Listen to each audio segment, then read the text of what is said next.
200 Proofs Earth is Not a Spinning Ball by Eric Dubay. 1. The horizon always appears perfectly flat 360 degrees around the observer regardless of altitude. All amateur balloon, rocket, plane, and drone footage show a completely flat horizon over 20+ miles high. Only NASA and other government space agencies show curvature in their fake CGI photos and videos. 2. The horizon always rises to the eye level of the observer as altitude is gained, so you never have to look down to see it. If Earth were in fact a globe, no matter how large, as you ascended, the horizon would stay fixed and the observer would have to tilt looking down further and further to see it. 3. The natural physics of water is to find and maintain its level. If Earth were a giant sphere tilted, wobbling, and hurtling through infinite space, then truly flat, consistently level surfaces would not exist here. But since Earth is in fact an extended flat plane, this fundamental physical property of fluids finding and remaining level is consistent with experience and common sense. 4. Rivers run down to sea level, finding the easiest course, north, south, east, west, and all other intermediary directions over the Earth at the same time. If Earth were truly a spinning ball, then many of these rivers would be impossibly flowing uphill. For example, the Mississippi in its 3,000 miles would have to ascend 11 miles before reaching the Gulf of Mexico. 5. One portion of the Nile River flows for 1,000 miles with a fall of only 1 foot. Parts of the West African Congo, according to the supposed inclination and movement of the ball Earth, would be sometimes running uphill and sometimes down. This would also be the case for the Parana, Paraguay, and other long rivers. 6. If Earth were a ball 25,000 miles in circumference, as NASA and modern astronomy claim, spherical trigonometry dictates the surface of all standing water must curve downward an easily measurable 8 inches per mile, multiplied by the square of the distance. This means, along a 6-mile channel of standing water, the Earth would dip 6 feet on either end from the central peak. Every time such experiments have been conducted, however, standing water has proven to be perfectly level. 7. Surveyors, engineers, and architects are never required to factor the supposed curvature of the Earth into their projects. Canals, railways, bridges, and tunnels, for example, are always cut and laid horizontally, often over hundreds of miles without any allowance for curvature. 8. The Suez Canal, connecting the Mediterranean with the Red Sea, is 100 miles long without any locks, making the water an uninterrupted continuation of the two seas. When constructed, the Earth's supposed curvature was not taken into account. It was dug along a horizontal datum line, 26 feet below sea level, passing through several lakes from one sea to the other, with the datum line and the water's surface running perfectly parallel over the 100 miles. 9. Engineer W. Winkler was published in the Earth Review regarding the Earth's supposed curvature, stating, "As an engineer of many years' standing, I saw that this absurd allowance is only permitted in school books. No engineer would dream of allowing anything of the kind. I have projected many miles of railways and many more of canals, and the allowance has not even been thought of, much less allowed for. This allowance for curvature means this, that it is 8 inches for the first mile of a canal and increasing at the ratio by the square of the distance in miles. Thus a small navigable canal for boats, say 30 miles long, will have, by the above rule, an allowance for curvature of 600 feet. Think of that, and then please credit engineers as not being quite such fools. Nothing of the sort is allowed. We no more think of allowing 600 feet for a line of 30 miles of railway or canal than of wasting our time trying to square the circle. 10. The London and Northwestern Railway forms a straight line 180 miles long between London and Liverpool. The railroad's highest point, midway at Birmingham Station, is only 240 feet above sea level. If the world were actually a globe, however, curving 8 inches per mile squared, the 180-mile stretch of rail would form an arc, with the center point at Birmingham raised over a mile, a full 5,400 feet above London and Liverpool. 11. A surveyor and engineer of 30 years, published in the Birmingham Weekly Mercury, stated, "I am thoroughly acquainted with the theory and practice of civil engineering. However bigoted some of our professors may be in the theory of surveying, according to the prescribed rules, yet it is well known amongst us that such theoretical measurements are incapable of any practical illustration. All our locomotives are designed to run on what may be regarded as true levels, or flats. There are, of course, partial inclines or gradients here and there, but they are always accurately defined and must be carefully traversed. But anything approaching to 8 inches in the mile, increasing as the square of the distance, could not be worked by any engine that was ever yet constructed. Taking one station with another, all over England and Scotland, it may be stated that all the platforms are on the same relative level. The distance between eastern and western coasts of England may be set down as 300 miles. If the prescribed curvature was indeed as represented, the central stations at Rugby or Warwick ought to be close upon 3 miles higher than a cord drawn from the two extremities. If such was the case, there is not a driver or stoker within the kingdom that would be found to take charge of the train. We can only laugh at those of your readers who seriously give us credit for such venturesome exploits as running trains round spherical curves. Horizontal curves on levels are dangerous enough. Vertical curves would be 1,000 times worse, and with our rolling stock constructed as at present, physically impossible. 12. The Manchester Ship Canal Company published in the Earth Review stated, "It is customary in railway and canal constructions for all levels to be referred to a datum which is nominally horizontal and is so shown on all sections. It is not the practice in laying out public works to make allowances for the curvature of the earth." 13. In a 19th century French experiment by M.M. and Arago, a powerful lamp with good reflectors was placed on the summit of Desierto las Palmas in Spain, and able to be seen all the way from Capri on the island of Ibiza. Since the elevation of the 2 points were identical and the distance between covered nearly 100 miles, if the earth were a ball 25,000 miles in circumference, the light should have been more than 6,600 feet, a mile and a quarter, below the line of sight. 14. The Lieutenant Colonel Portlock experiment used oxyhydrogen Drummond's lights and heliostats to reflect the sun's rays across stations set up across 108 miles of St. George's Channel. If the earth were actually a ball 25,000 miles in circumference, Portlock's light should have remained hidden under a mile and a half of curvature. 15. If the earth were truly a sphere 25,000 miles in circumference, airplane pilots would have to constantly correct their altitudes downwards so as to not fly straight off into outer space. A pilot wishing to simply maintain their altitude at a typical cruising speed of 500 miles per hour would have to constantly dip their nose downwards and descend 2,777 feet, over half a mile, every minute. Otherwise, without compensation, in 1 hour's time, the pilot would find themselves 31.5 miles higher than expected. 16. The experiment known as Airy's failure proved that stars move relative to a stationary Earth and not the other way around. By first filling a telescope with water to slow down the speed of light inside, then calculating the tilt necessary to get the starlight directly down the tube, Airy failed to prove the heliocentric theory, since the starlight was already coming in the correct angle with no change necessary, and instead proved the geocentric model correct. 17. Olber's paradox states that if there were billions of stars, which are suns, the night sky would be filled completely with light. As Edgar Allan Poe said, "Were the succession of stars endless, then the background of the sky would present us a uniform luminosity, since there could exist absolutely no point in all that background at which would not exist a star." In fact, Olber's paradox is no more a paradox than George Airy's experiment was a failure.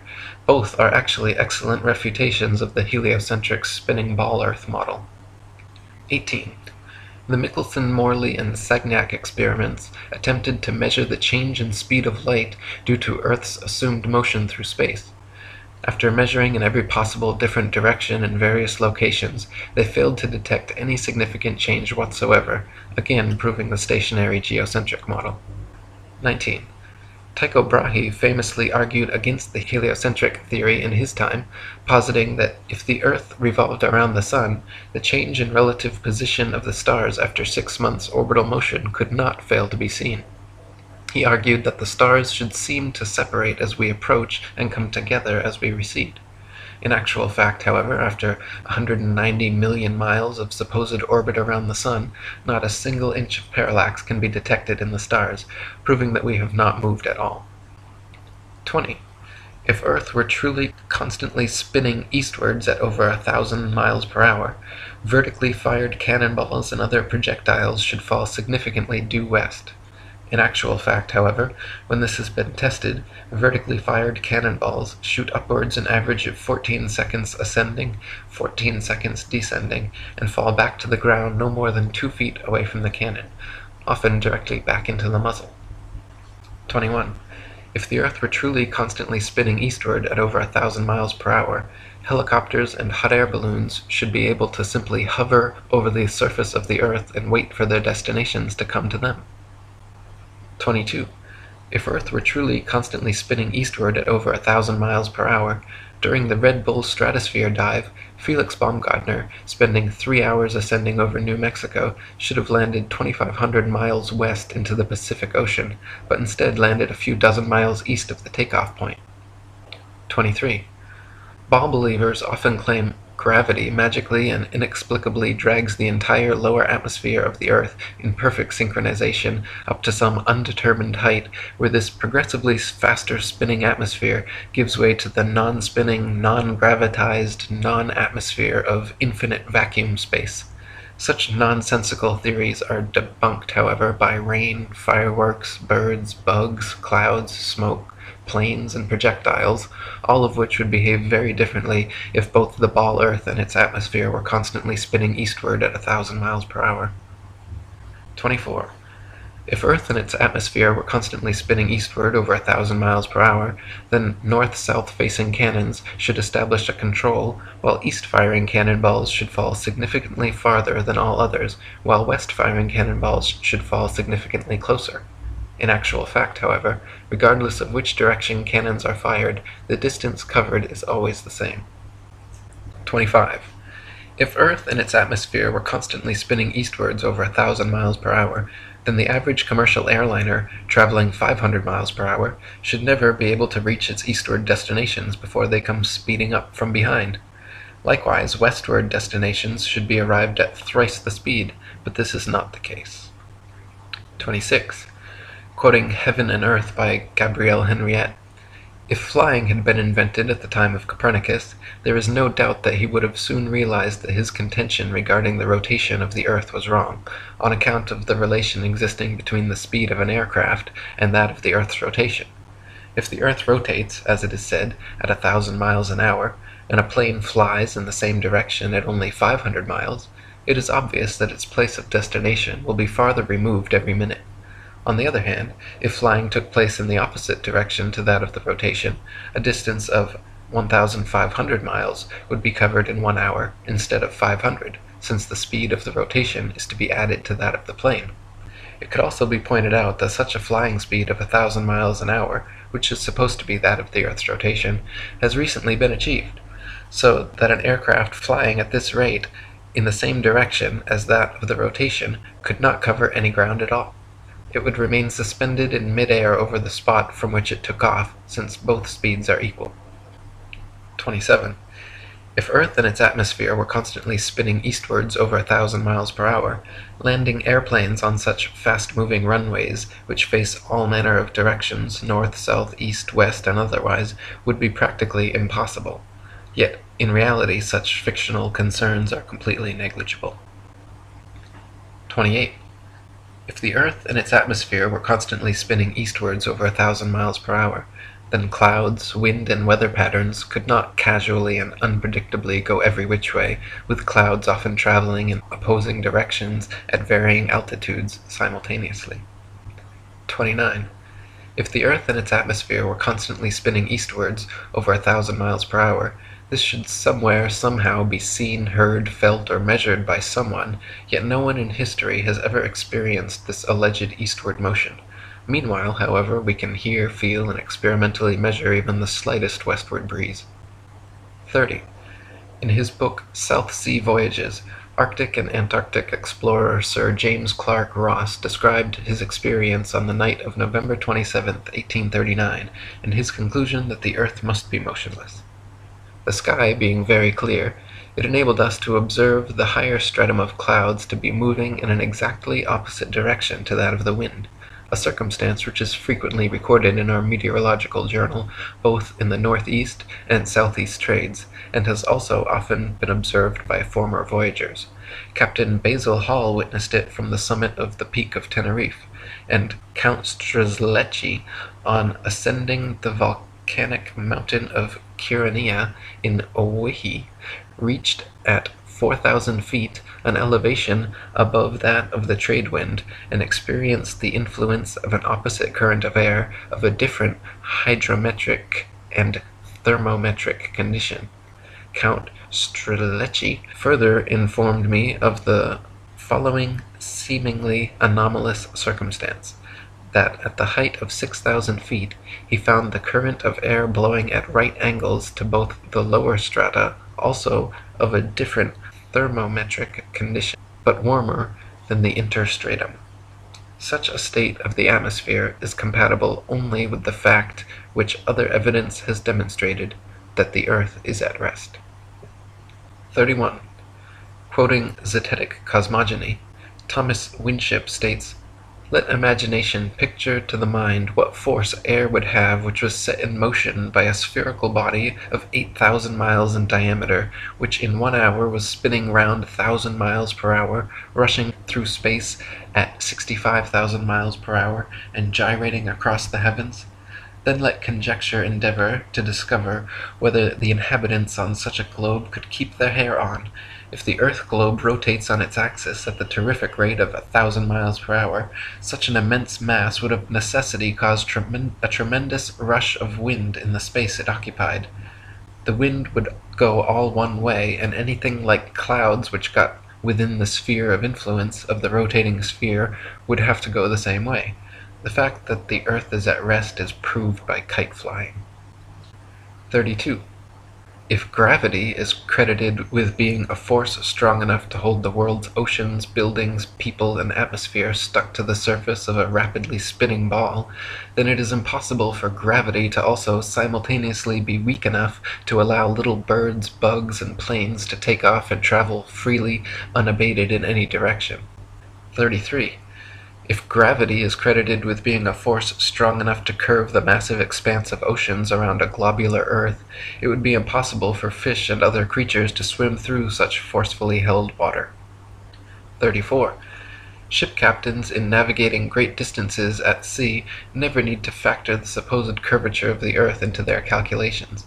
Both plane sailing and great circle sailing, the most popular navigation methods, use plane, not spherical trigonometry, making all mathematical calculations on the assumption that the earth is perfectly flat. If the earth were in fact a sphere, such an errant assumption would lead to constantly glaring inaccuracies.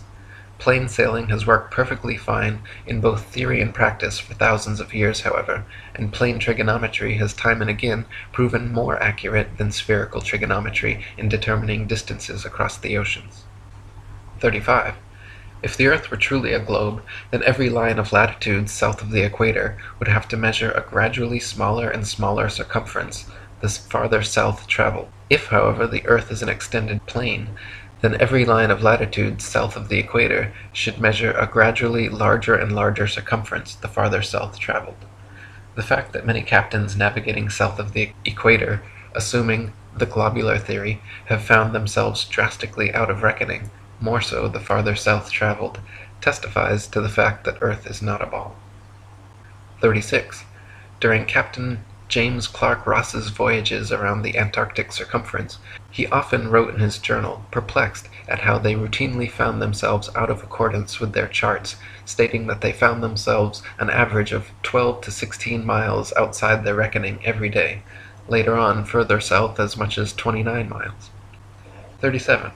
Lieutenant Charles Wilkes commanded a United States Navy exploration expedition to the Antarctic from 1838 to 1842, and in his journals also mentioned being consistently east of his reckoning, sometimes over 20 miles in less than 18 hours.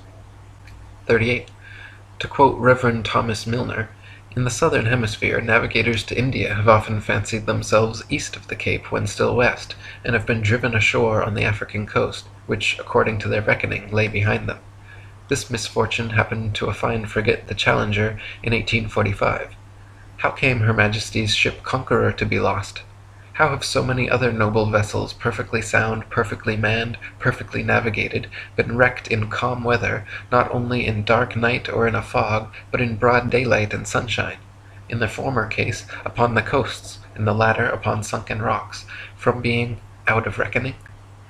The simple answer is that Earth is not a ball." 39. Practical distance measurements taken from the Australian Handbook Almanac, Shippers and Importers Directory, state that the straight-line distance between Sydney and Nelson is 1,550 statute miles. Their given difference in longitude is 22 degrees, 2 minutes, and 14 seconds. Therefore, if 22 degrees, 2 minutes, 14 seconds out of 360 is 1,550 miles, the entirety would measure 25,182 miles. This is not only larger than the ball Earth is said to be at the equator, but a whole 4,262 miles greater than it would be at Sydney's southern latitude on a globe of said proportions. 40. From near Cape Horn, Chile, to Port Phillip in Melbourne, Australia, the distance is 10,500 miles, or 143 degrees of longitude away. Factoring in the remaining degrees to 360 makes for a total distance of 26,430 miles around this particular latitude, which is over 1,500 miles wider than the Earth is supposed to be at the equator, and many more thousands of miles wider than it is supposed to be at such southern latitudes. 41. Similar calculations made from the Cape of Good Hope, South Africa to Melbourne, Australia, at an average latitude of 35.5 degrees south, have given an approximate figure of over 25,000 miles, which is again equal to or greater than the Earth's supposed greatest circumference at the equator. Calculations from Sydney, Australia to Wellington, New Zealand, at an average of 37.5 degrees south, have given an approximate circumference of 25,500 miles, greater still. According to the ball Earth theory, the circumference of the Earth at 37.5 degrees southern latitude should be only 19,757 statute miles, almost 6,000 miles less than such practical measurements. 42. In the ball Earth model, Antarctica is an ice continent which covers the bottom of the ball from 78 degrees south latitude to 90, and is therefore not more than 12,000 miles in circumference. Many early explorers, including Captain Cook and James Clark Ross, however, in attempting Antarctic circumnavigation, took 3 to 4 years and clocked 50 to 60,000 miles around. The British ship Challenger also made an indirect but complete circumnavigation of Antarctica, traversing 69,000 miles. This is entirely inconsistent with the ball model. 43. If Earth was a ball, there are several flights in the southern hemisphere which would have their quickest, straightest path over the Antarctic continent, such as Santiago, Chile, to Sydney, Australia. Instead of taking the shortest, quickest route in a straight line over Antarctica, all such flights detour all manner of directions away from Antarctica, instead claiming the temperatures too cold for airplane travel. Considering the fact that there are plenty of flights to, from, and over Antarctica, and NASA claims to have technology keeping them in conditions both far colder and far hotter than any experienced on Earth, such an excuse is clearly just an excuse, and these flights aren't made because they are impossible. 44. If Earth was a ball, and Antarctica was too cold to fly over, the only logical way to fly from Sydney to Santiago would be a straight shot over the Pacific, staying in the southern hemisphere the entire way. Refueling could be done in New Zealand or other southern hemisphere destinations along the way, if absolutely necessary. In actual fact, however, Santiago to Sydney flights go into the northern hemisphere, making stopovers at LAX and other North American airports, before continuing back down to the southern hemisphere. Such ridiculously wayward detours make no sense on the globe, but make perfect sense, and form nearly straight lines when shown on a flat Earth map. 45. On a ball Earth, Johannesburg, South Africa to Perth, Australia should be a straight shot over the Indian Ocean, with convenient refueling possibilities on Mauritius or Madagascar. In actual practice, however, most Johannesburg to Perth flights curiously stop over either in Dubai, Hong Kong, or Malaysia, all of which make no sense on the ball, but are completely understandable when mapped on a flat Earth. 46. On a ball Earth, Cape Town, South Africa to Buenos Aires, Argentina should be a straight shot over the Atlantic following the same line of latitude across. But instead, every flight goes to connecting locations in the northern hemisphere first, stopping over anywhere from London to Turkey to Dubai. Once again, these make absolutely no sense on the globe, but are completely understandable options when mapped on a flat Earth. 47. On a ball Earth, Johannesburg, South Africa to Sao Paulo, Brazil should be a quick straight shot along the 25th southern latitude, but instead, nearly every flight makes a refueling stop at the 50th degree north latitude in London first. The only reason such a ridiculous stopover works in reality is because the Earth is flat. 48. On a ball Earth, Santiago, Chile to Johannesburg, South Africa should be an easy flight, all taking place below the Tropic of Capricorn in the southern hemisphere. Yet every listed flight makes a curious refueling stop in Senegal near the Tropic of Cancer in the north hemisphere first. When mapped on a flat Earth, the reason why is clear to see, however. Senegal is actually directly in a straight line path halfway between the two. 49. If Earth were a spinning ball heated by a sun 93 million miles away, it would be impossible to have simultaneously sweltering summers in Africa, while just a few thousand miles away, bone-chilling, frozen Arctic and Antarctic winters experiencing little to no heat from the sun whatsoever. If the heat from the sun traveled 93 million miles to the Sahara Desert, it is absurd to assert that another 4,000 miles, 0.00004%, further to Antarctica would completely negate such sweltering heat, resulting in such drastic differences. 50. If the Earth were truly a globe, the Arctic and Antarctic polar regions and areas of comparable latitude north and south of the equator should share similar conditions and characteristics, such as comparable temperatures, seasonal changes, length of daylight, plant and animal life. In reality, however, the Arctic and Antarctic regions and areas of comparable latitude north and south of the equator differ greatly in many ways, entirely inconsistent with the ball model and entirely consistent with the flat model. 51. Antarctica is by far the coldest place on Earth, with an average annual temperature of approximately minus 57 degrees Fahrenheit and a record low of minus 135.8. The average annual temperature at the North Pole, however, is a comparatively warm 4 degrees. Throughout the year, temperatures in the Antarctic vary less than half the amount at comparable Arctic latitudes. The northern Arctic region enjoys moderately warm summers and manageable winters, whereas the southern Antarctic region never even warms enough to melt the perpetual snow and ice. On a tilting, wobbling ball Earth spinning uniformly around the sun, Arctic and Antarctic temperatures and seasons should not vary so greatly. 52. Iceland, at 65 degrees north latitude, is home to 870 species of native plants and abundant various animal life.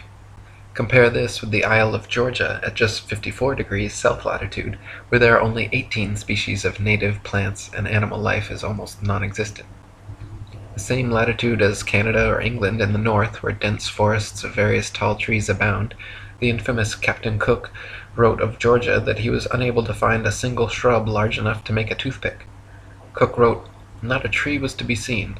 The lands which lie to the south are doomed by nature to perpetual frigidness, never to feel the warmth of the sun's rays, whose horrible and savage aspect I have not words to describe.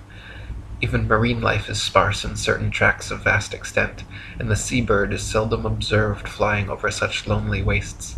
The contrasts between the limits of organic life in the Arctic and Antarctic zones is very remarkable and significant." 53. At places of comparable latitude north and south, the sun behaves very differently than it would on a spinning ball Earth, but precisely how it should on a flat Earth. For example, the longest summer days north of the equator are much longer than those south of the equator, and the shortest winter days north of the equator are much shorter than the shortest south of the equator. This is inexplicable on a uniformly spinning, wobbling ball Earth, but fits exactly on a flat model with the sun traveling circles over and around the Earth from tropic to tropic.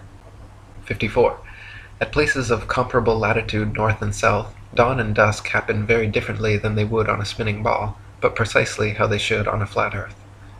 In the north, dawn and dusk come slowly and last far longer than in the south, where they come and go very quickly. Certain places in the north twilight can last for over an hour, while at comparable southern latitudes, within a few minutes the sunlight completely disappears. This is inexplicable on a uniformly spinning, wobbling ball Earth, but is exactly what is expected on a flat Earth with the sun traveling faster, wider circles over the south and slower, narrower circles over the north. 55. If the sun circles over and around the Earth every 24 hours, steadily traveling from tropic to tropic every 6 months, it follows that the northern central region would annually receive far more heat and sunlight than the southern circumferential region. Since the sun must sweep over the larger southern region in the same 24 hours it has to pass over the smaller northern region, its passage must necessarily be proportionally faster as well. This perfectly explains the differences in Arctic and Antarctic temperatures, seasons, length of daylight, plant and animal life. This is why the Antarctic morning dawn and evening twilight are very abrupt compared to the north, and this explains why many midsummer Arctic nights the sun does not set at all. 56. The midnight sun is an Arctic phenomenon occurring annually during the summer solstice, where for several days straight an observer significantly far enough north can watch the sun traveling circles overhead, rising and falling in the sky throughout the day, but never fully setting for upwards of 72 plus hours. If the Earth were actually a spinning globe revolving around the sun, the only place such a phenomenon as the midnight sun could be observed would be at the poles. Any other vantage point from 89 degrees latitude downwards could never, regardless of any tilt or inclination, see the sun for 24 hours straight. To see the sun for an entire revolution on a spinning globe at a point other than the poles, you would have to be looking through miles and miles of land and sea for part of the revolution. 57. The establishment claims the midnight sun is experienced in Antarctica, but they conveniently do not have any uncut videos showing this, nor do they allow independent explorers to travel to Antarctica during the winter solstice to verify or refute these claims. Conversely, there are dozens of uncut videos publicly available showing the Arctic midnight sun, and it has been verified beyond any shadow of a doubt. 58. The Royal Belgian Geographical Society, in their Expedition Antarctique Belge, recorded that during the most severe part of the Antarctic winter, from 71 degrees south latitude onwards, the sun sets on May 17th and is not seen above the horizon again until July 21st. This is completely at odds with the ball Earth theory, but easily explained by the flat Earth model. The midnight sun is seen from high altitudes in extreme northern latitudes during Arctic summer because the sun, at its innermost cycle, is circling tightly enough around the polar center that it remains visible above the horizon for someone at such a vantage point. Likewise, in extreme southern latitudes during Arctic summer, the sun completely disappears from view for over 2 months, because there, at the northern tropic, the innermost arc of its boomerang journey, the sun is circling the northern center too tightly to be seen from the southern circumference. 59.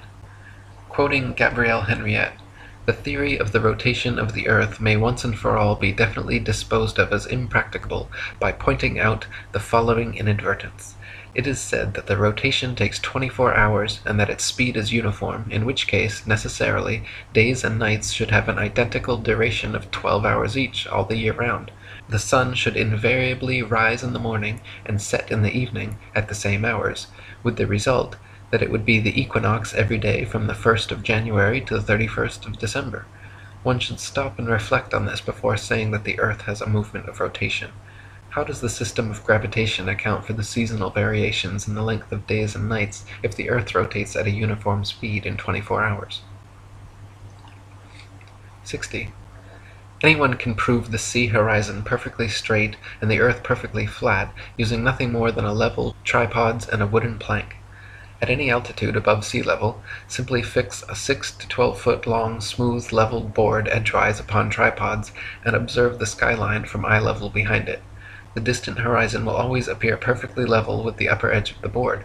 Furthermore, if you move in a half circle from one end of the board to the other, whilst observing the skyline over the upper edge, you will be able to trace a clear, flat 10 to 20 miles depending on your altitude. This would be impossible if the Earth were a globe 25,000 miles in circumference.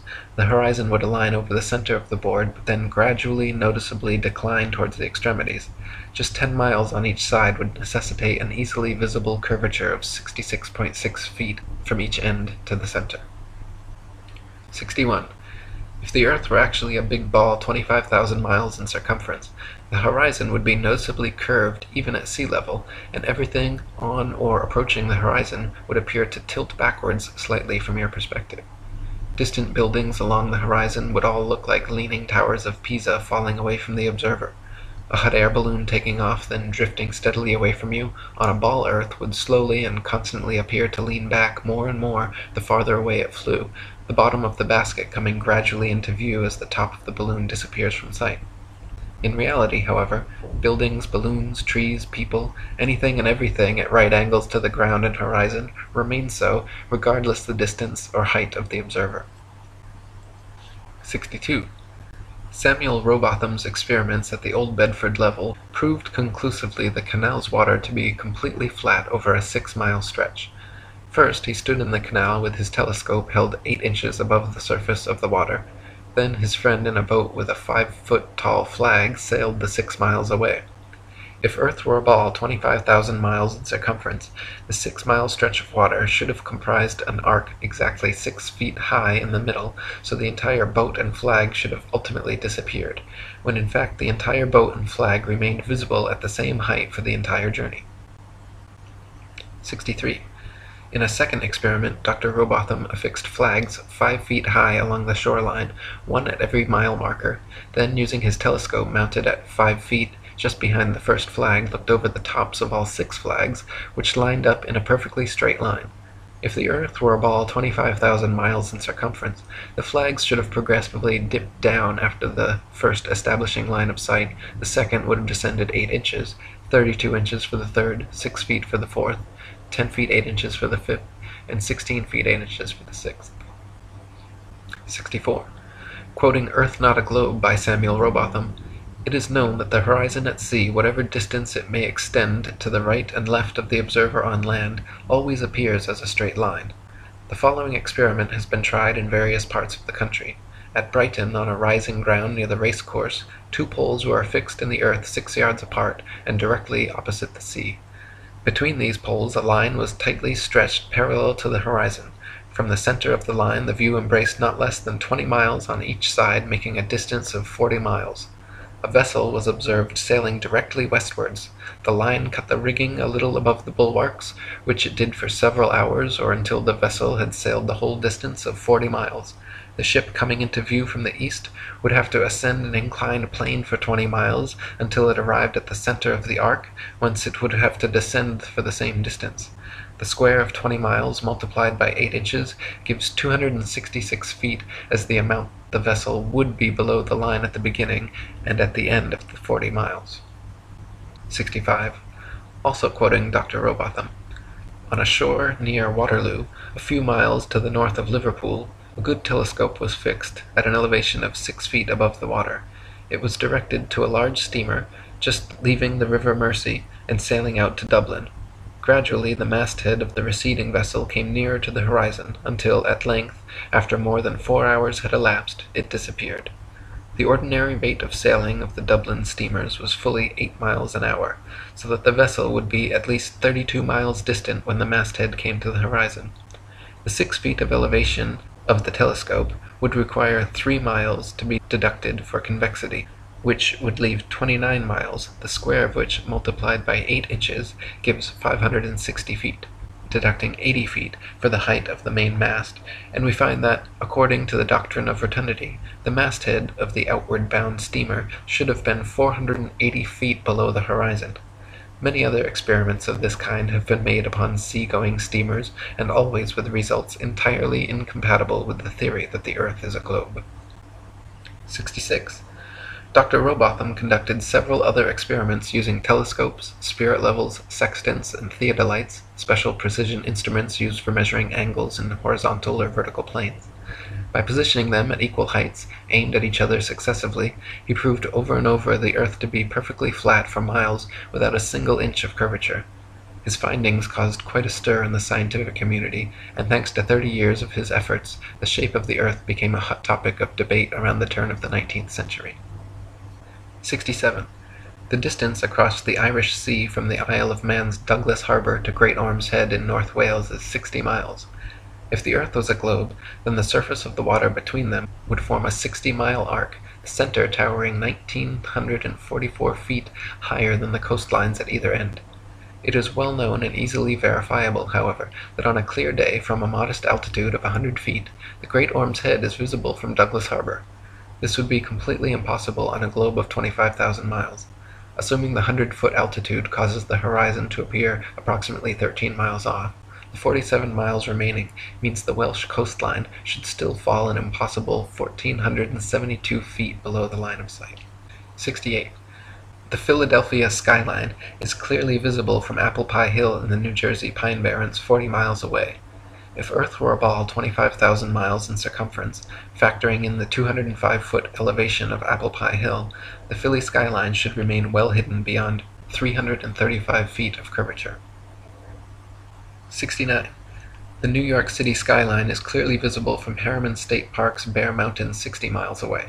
If Earth were a ball 25,000 miles in circumference, viewing from Bear Mountain's 1,283-foot summit, the Pythagorean theorem determining distance to the horizon being 1.23 times the square root of the height in feet, the New York City skyline should be invisible behind 170 feet of curved Earth. 70. From Washington's Rock in New Jersey, at just a 400-foot elevation, it is possible on a clear day to see the skylines of both New York and Philadelphia in opposite directions at the same time, covering a total distance of 120 miles. If Earth were a ball 25,000 miles in circumference, both of these skylines should be hidden behind over 800 feet of Earth's curvature. 71. It is often possible to see the Chicago skyline from sea level 60 miles away across Lake Michigan. In 2015, after photographer Joshua Nowicki photographed this phenomenon, several news channels quickly claimed his picture to be a superior mirage, an atmospheric anomaly caused by temperature inversion. While these certainly do occur, the skyline in question was facing right side up and clearly seen, unlike a hazy, illusory mirage, and on a ball Earth 25,000 miles in circumference should be 2,400 feet below the horizon. 72. October 16, 1854, the Times newspaper reported the Queen's visit to Great Grimsby from Hull, recording they were able to see the 300-foot-tall dock tower from 70 miles away. On a ball Earth 25,000 miles in circumference, factoring their 10-foot elevation above the water and the tower's 300-foot height at 70 miles away, the dock tower should have remained an entire 2,600 feet below the horizon. 73. In 1872, Captain Gibson and crewmates, sailing the ship Thomas Wood from China to London, reported seeing the entirety of St. Helena Island on a clear day from 75 miles away. Factoring in their height during measurement on a ball Earth 25,000 miles in circumference, it was found the island should have been 3,650 feet below their line of sight. 74. From Genoa, Italy, at a height of just 70 feet above sea level, the island of Gorgona can often be seen 81 miles away. If Earth were a ball 25,000 miles in circumference, Gorgona should be hidden beyond 3,332 feet of curvature. 75. From Genoa, Italy, at a height of just 70 feet above sea level, the island of Corsica can often be seen 99 miles away. If Earth were a ball 25,000 miles in circumference, Corsica should fall 5,245 feet, almost an entire mile below the horizon. 76. From Genoa, Italy, 70 feet above sea level, the island of Caprea, 102 miles away, can often be seen as well. If Earth were a ball 25,000 miles in circumference, Caprea should always remain hidden behind 5,605 feet, over a mile of supposed curvature. 77. Also from Genoa, on bright clear days, the island of Elba can be seen an incredible 125 miles away. If Earth were a ball 25,000 miles in circumference, Elba should be forever invisible behind 8,770 feet of curvature. 78. From Anchorage, Alaska, at an elevation of 102 feet, on clear days, Mount Foraker can be seen with the naked eye 120 miles away. If Earth were a ball 25,000 miles in circumference, Mount Foraker's 17,400-foot summit should be leaning back away from the observer, covered by 7,719 feet of curved earth. In reality, however, the entire mountain can be quite easily seen standing straight from base to summit. 79.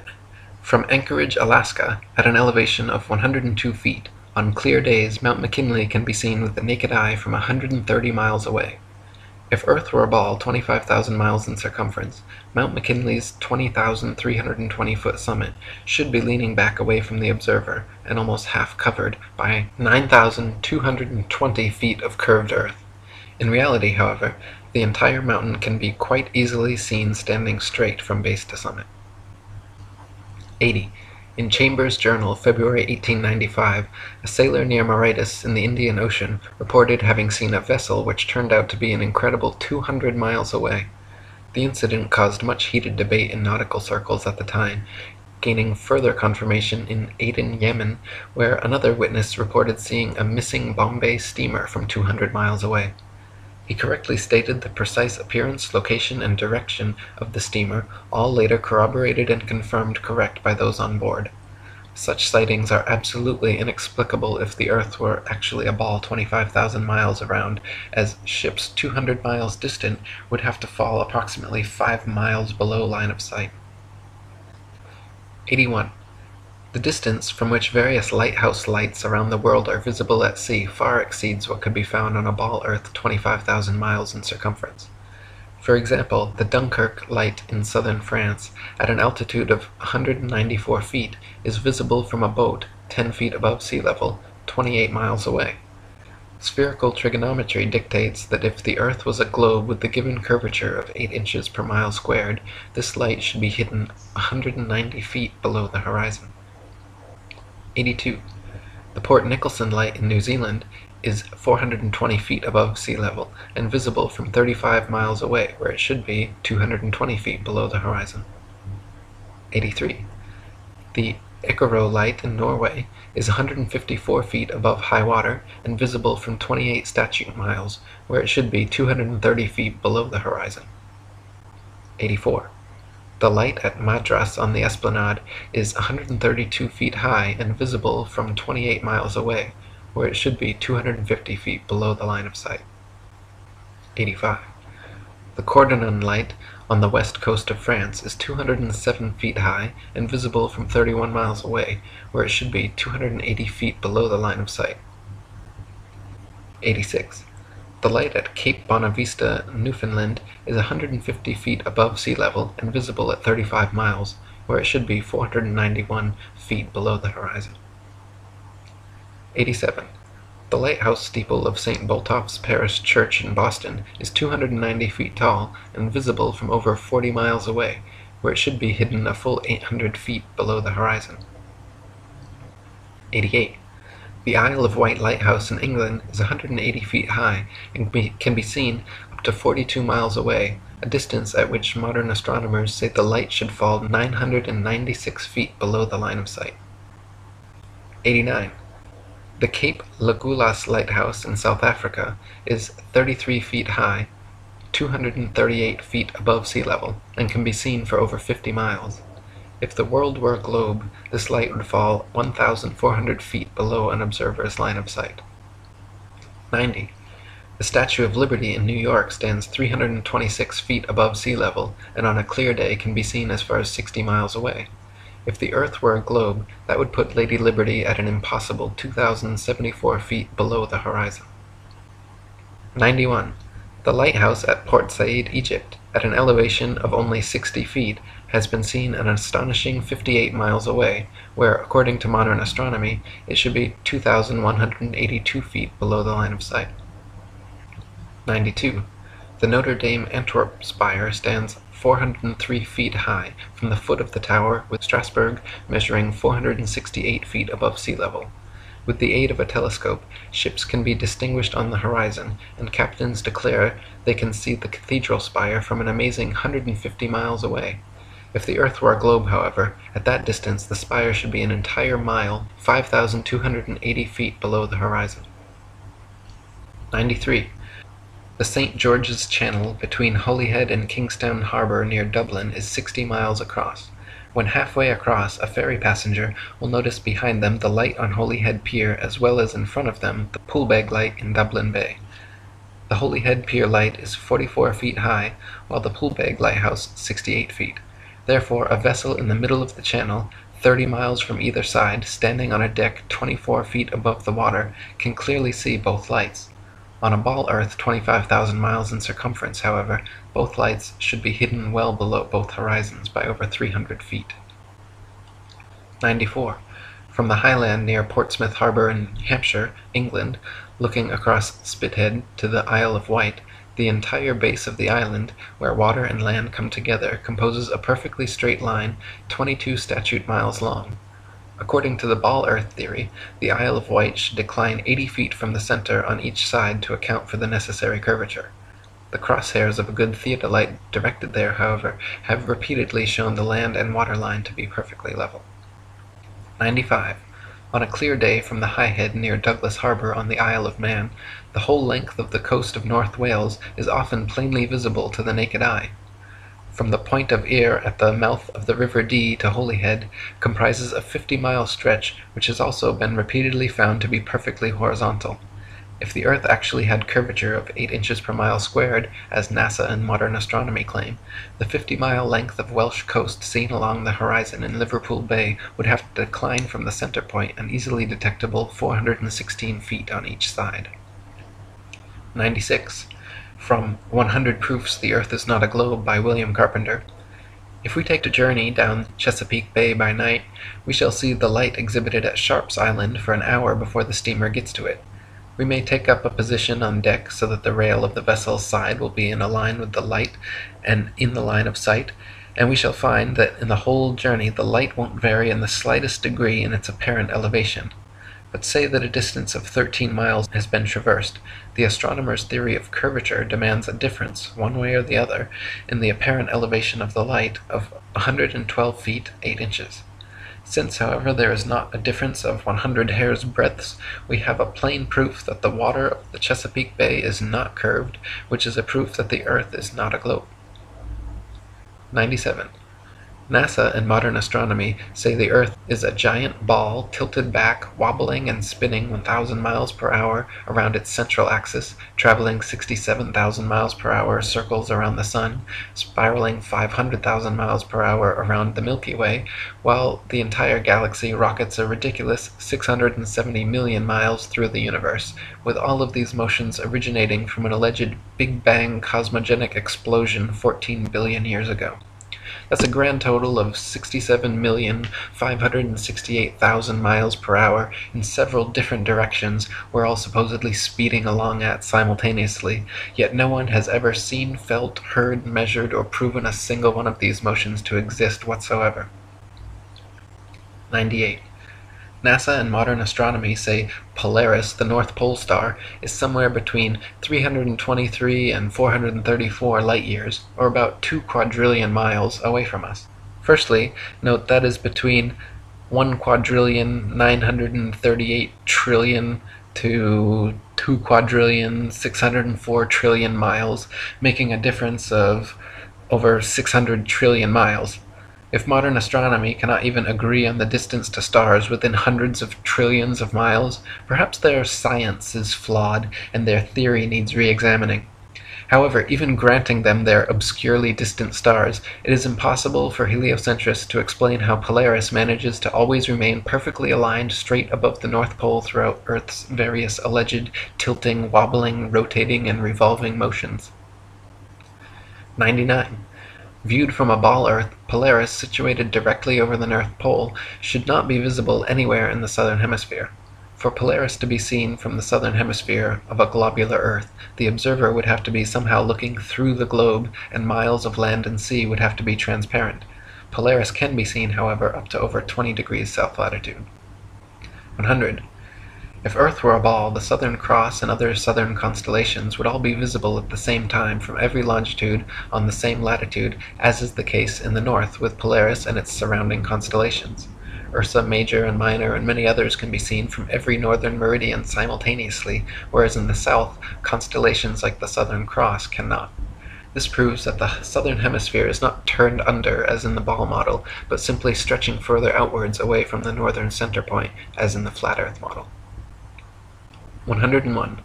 Sigma Octantis is claimed to be a southern central pole star similar to Polaris, around which the southern hemisphere stars all rotate around the opposite direction. Unlike Polaris, however, Sigma Octantis cannot be seen simultaneously from every point along the same latitude. It is not central, but allegedly 1 degree off-center. It is not motionless, and in fact cannot be seen at all using publicly available telescopes. There is legitimate speculation regarding whether Sigma Octantis even exists.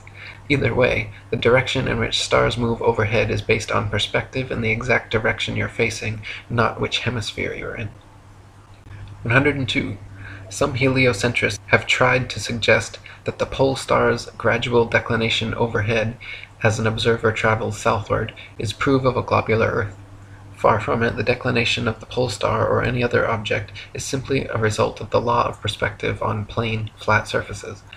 The law of perspective dictates that the angle and height at which an object is seen diminishes the farther one recedes from the object, until at a certain point the line of sight and the seemingly uprising surface of the Earth converges to a vanishing point, i.e. the horizon line, beyond which the object is invisible.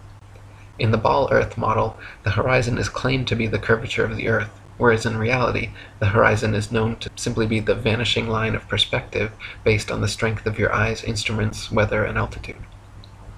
103. There are several constellations which can be seen from far greater distances over the face of the Earth than should be possible if the world were a rotating, revolving, wobbling ball. For instance, Ursa Major, very close to Polaris, can be seen from 90 degrees north latitude, the North Pole, all the way down to 30 degrees south latitude. For this to be possible on a ball Earth, the southern observers would have to be seeing through hundreds or thousands of miles of bulging Earth to the northern sky. 104. The constellation Vulpecula can be seen from 90 degrees north latitude all the way to 55 degrees south latitude. Taurus, Pisces, and Leo can be seen from 90 degrees north all the way to 65 degrees south. An observer on a ball Earth, regardless of any tilt or inclination, should not logically be able to see this far. 105. Aquarius and Libra can be seen from 65 degrees north to 90 degrees south. The constellation Virgo is visible from 80 degrees north down to 80 degrees south, and Orion can be seen from 85 degrees north all the way to 75 degrees south latitude. These are all only possible because the hemispheres are not spheres at all, but concentric circles of latitude extending outwards from the central North Pole, with the stars rotating over and around. 106. The so-called South Pole is simply an arbitrary point along the Antarctic ice marked with a red and white barbershop pole topped with a metal ball Earth. The ceremonial South Pole is admittedly and provably not the actual South Pole, however, because the actual South Pole could be demonstrably confirmed with the aid of a compass showing north to be 360 degrees around the observer. Since this feat has never been achieved, the model remains pure theory, along with the establishment's excuse that the geomagnetic poles supposedly constantly move around, making verifications of their claims impossible. 107. Ring magnets, of the kind found in loudspeakers, have a central North Pole with the opposite South Pole actually being all points along the outer circumference. This perfectly demonstrates the magnetism of our flat Earth, whereas the alleged source of magnetism in the ball Earth model is emitted from a hypothetical molten magnetic core in the center of the ball, which they claim conveniently causes both poles to constantly move, thus evading independent verification at their two ceremonial poles. In reality, the deepest drilling operation in history, the Russian Kola Ultra Deep, managed to get only 8 miles down. So the entire ball Earth model taught in schools showing a crust, outer mantle, outer core, and inner core layers are all purely speculation, as we have never penetrated through beyond the crust. 108. The mariner's compass is an impossible and nonsensical instrument for use on a ball Earth. It simultaneously points north and south over a flat surface, yet claims to be pinpointing two constantly moving geomagnetic poles at opposite ends of a spinning sphere originating from a hypothetical molten metal core. If compass needles were actually drawn to the north pole of a globe, the opposing south needle would actually be pointing up and off into outer space. 109. There are no fixed east or west points, just as there is no fixed south. The north central pole is the only proven fixed point on our flat Earth, with south being all straight lines outwards from the pole, east and west being concentric circles at constant right angles 90 degrees from the pole. A westerly circumnavigation of Earth is thus going around with Polaris continually on your right, while an easterly circumnavigation is going around with Polaris always at your left. 110. Magellan and others' east-west circumnavigations of Earth are often quoted as proof of the ball model. In actual fact, however, sailing or flying at right angles to the North Pole and eventually returning to one's original location is no more difficult or mysterious than doing so on a globe. Just as an architect's compass can place its center point on a flat piece of paper and trace a circle either way around the pole, so can a ship or plane circumnavigate a flat Earth. 111. Since the North Pole and Antarctica are covered in ice and guarded no-fly zones, no ships or planes have ever been known to circumnavigate the Earth in north-south directions. The only kind of circumnavigation which could not happen on a flat Earth is north and southbound, which is likely the very reason for the heavily enforced flight restrictions. The fact that there is yet to be a single verified north-to-south circumnavigation of Earth serves as standing proof the world is not a ball. 112. The sun brings noon to every time zone as it passes directly overhead every 15-degree demarcation point, 24 times per day, in its circular path over and around the Earth. If time zones were instead caused by the uniform spinning of the ball Earth around the sun, every 6 months, as Earth found itself on the opposite side of the sun, clocks all over Earth would have to flip 12 hours. Day would be night, and night would be day. 113. The idea that people are standing, ships are sailing, and planes are flying upside down on certain parts of Earth, while others tilted at 90 degrees and all other impossible angles, is complete absurdity. The idea that a man digging a hole straight down could eventually reach sky on the other side is ludicrous. Common sense tells every free-thinking person correctly that there truly is an up and down in nature, unlike the everything is relative rhetoric of the Newtonian Einsteinian paradigm. 114. Quoting On the False Wisdom of the Philosophers by Lactantius, a sphere where people on the other side live with their feet above their heads, where rain, snow, and hail fall upwards, where trees and crops grow upside down, and the sky is lower than the ground, the ancient wonder of the hanging gardens of Babylon dwindle into nothing in comparison to the fields, seas, towns, and mountains that pagan philosophers believe to be hanging from the earth without support. 115. The existing laws of density and buoyancy perfectly explained the physics of falling objects long before knighted Freemason Sir Isaac Newton bestowed his theory of gravity upon the world. It is a fact that objects placed in denser mediums rise up, while objects placed in less dense mediums sink down. To fit with the heliocentric model, which has no up or down, Newton instead claimed objects are attracted to large masses and fall towards the center. Not a single experiment in history, however, has shown an object massive enough to, by virtue of its mass alone, cause other smaller masses to be attracted to it, as Newton claims gravity does with the Earth, the Sun, Moon, stars, and planets. 116. There has also never been a single experiment in history showing an object massive enough to, by virtue of its mass alone, cause another smaller mass to orbit around it.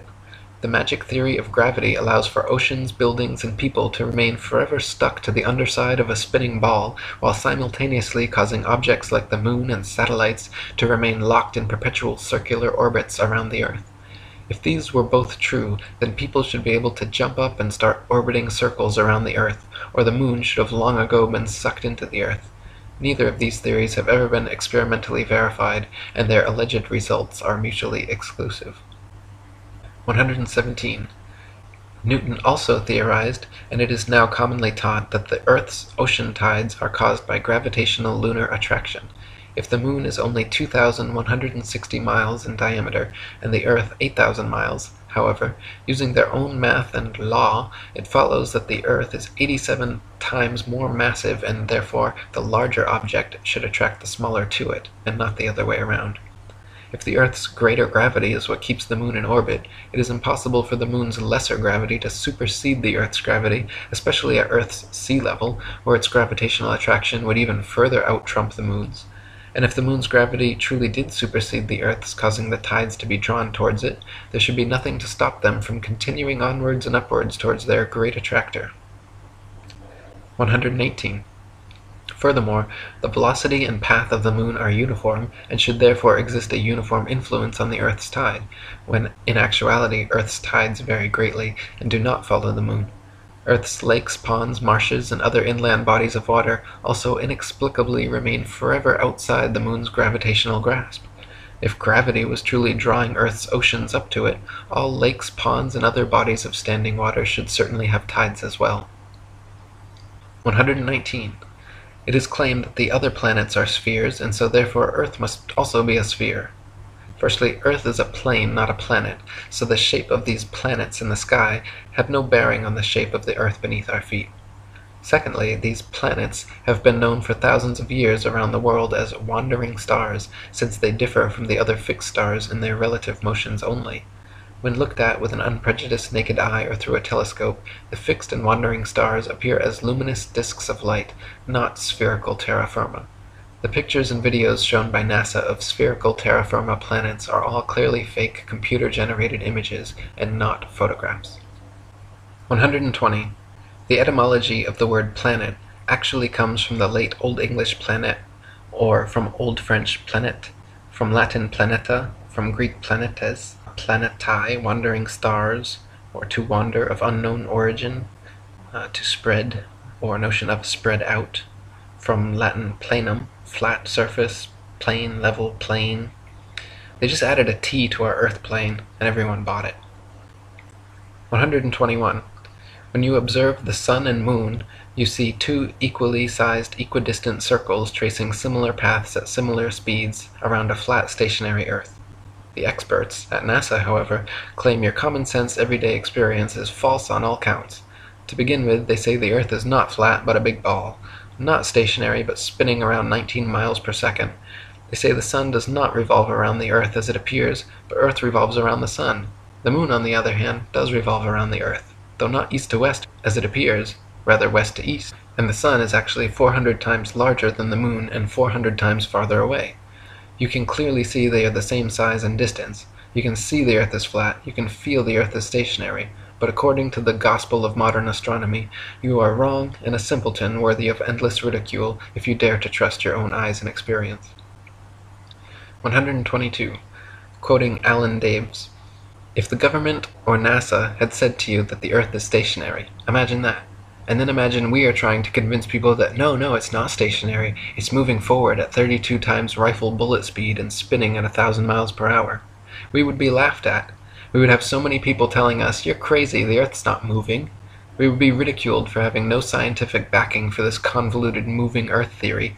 And not only that, but then people would say, oh, then how do you explain a fixed calm atmosphere and the sun's observable movement? How do you explain that? Imagine saying to people, no, the atmosphere is moving also, but is somehow magically velcroed to the moving Earth. The reason is not simply because the Earth is stationary. So what we are actually doing is what makes sense. We are saying that the moving Earth theory is nonsense. The stationary Earth theory makes sense, and we are being ridiculed. You've got to picture it being the other way around to realize just how ridiculous the situation is. This theory from the government and NASA that the Earth is rotating and orbiting and leaning over and wobbling is absolute nonsense, and yet people are clinging to it tightly like a teddy bear. They just can't bring themselves to face the possibility that the Earth is stationary, though all evidence shows it. We feel no movement, the atmosphere hasn't been blown away, we see the sun move from east to west. Everything can be explained by a motionless Earth without bringing in all these assumptions to cover up previous assumptions gone bad. 123. Heliocentrists' astronomical figures always sound perfectly precise, but they have historically been notorious for regularly and drastically changing them to suit their various models. For instance, in his time, Copernicus calculated the sun's distance from Earth to be 3,391,200 miles. The next century, Johannes Kepler decided it was actually 12,376,800 miles away. Isaac Newton once said, "It matters not whether we reckon it 28 or 54 million miles distant, for either would do just as well." How scientific! Benjamin Martin calculated between 81 and 82 million miles. Thomas Dilworth claimed 93,726,900 miles. John Hine stated positively 95,298,260 miles. Benjamin Gould said more than 96 million miles, and Christian Mayer thought it was more than 104 million. Flat earthers throughout the ages, conversely, have used sextants and plane trigonometry to make such calculations, and found the sun and the moon both to be only about 32 miles in diameter and less than a few thousand miles from Earth. 124. Amateur balloon footage taken above the clouds has provided stunning visual proof that the sun cannot be millions of miles away. In several shots, you can see a clear hot spot reflecting on the clouds directly below the sun's spotlight-like influence. If the sun were actually millions of miles away, such a small, localized hot spot could not occur. 125. Another proof the sun is not millions of miles away is found by tracing the angle of sun rays back to their source above the clouds. There are thousands of pictures showing how sunlight comes down through cloud cover at a variance of converging angles. The area of convergence is, of course, the sun, and is not millions of miles away, but rather relatively close to Earth, just above the clouds. 126. The sun's annual journey from tropic to tropic, solstice to solstice, is what determines the length and character of days, nights, and seasons. This is why equatorial regions experience almost year-round summer and heat, while higher latitudes north and especially south experience more distinct seasons with harsh winters.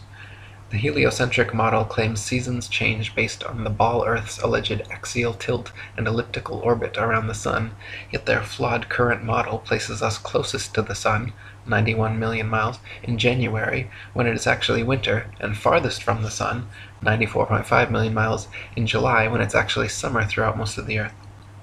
127.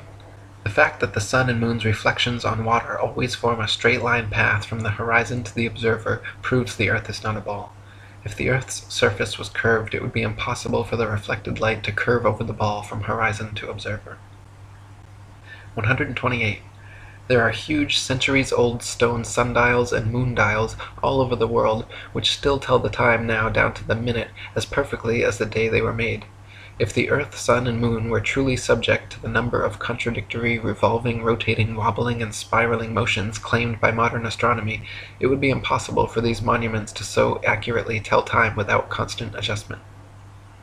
129. To quote William Carpenter, "Why in the name of common sense should observers have to fix their telescopes on solid stone bases so that they should not move a hair's breadth, if the Earth on which they fix them moves at the rate of 19 miles in a second? Indeed, to believe that 6,000 million tons is rolling, surging, flying, darting on through space forever, with a velocity compared with which a shot from a cannon is a very slow coach, with such unerring accuracy that a telescope fixed on granite pillars in an observatory will not enable a lynx-eyed astronomer to detect a variation in its onward motion of the thousandth part of a hair's breadth, is to conceive a miracle compared with which all the miracles on record put together would sink into utter insignificance. Since we can, in middle north latitudes, see the North Star, on looking out of a window that faces it, and out of this very same corner of the very same pane of glass in the very same window, all the year round, it is proof enough for any man in his senses that we have not made any motion at all, and that the Earth is not a globe." 130. From Earth Not a Globe by Samuel Rowbotham. Take two carefully bored metallic tubes, not less than 6 feet in length, and place them 1 yard asunder on the opposite sides of a wooden frame, or a solid block of wood or stone, so adjust them that their centers or axes of vision shall be perfectly parallel to each other. Now direct them to the plane of some notable fixed star a few seconds previous to its meridian time. Let an observer be stationed at each tube, and the moment the star appears in the first tube, let a loud knock or other signal be given. to be repeated by the observer at the second tube when he sees the same star. A distinct period of time will elapse between the signals given. The signals will follow each other in very rapid succession, but still, the time between is sufficient to show that the same star is not visible at the same moment by two parallel lines of sight when only 1 yard asunder. A slight inclination of the second tube towards the first tube would be required for the star to be seen through both tubes at the same instant. Let the tubes remain in their positions for 6 months, at the end of which time the same observation or experiment will produce the same results.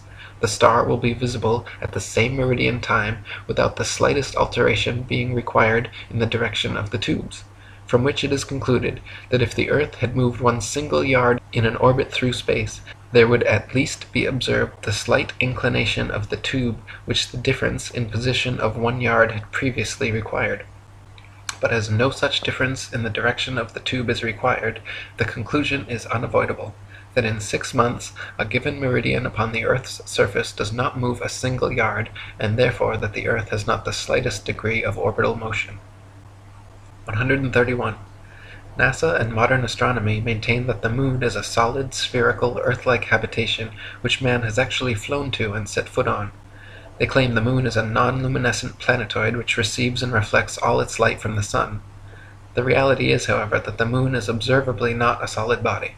It is clearly circular, but not spherical, and not in any way an Earth-like planetoid which humans could set foot on. In fact, the Moon has been proven largely transparent and completely self-luminescent, shining with its own unique light. 132. The Sun's light is golden, warm, drying, preservative, and antiseptic, while the Moon's light is silver, cool, damp, putrefying, and septic. The Sun's rays decrease the combustion of a bonfire, while the Moon's rays increase combustion. Plant and animal substances exposed to sunlight quickly dry, shrink, coagulate, and lose the tendency to decompose and putrefy. Grapes and other fruits become solid, partially candied and preserved, like raisins, dates, and prunes.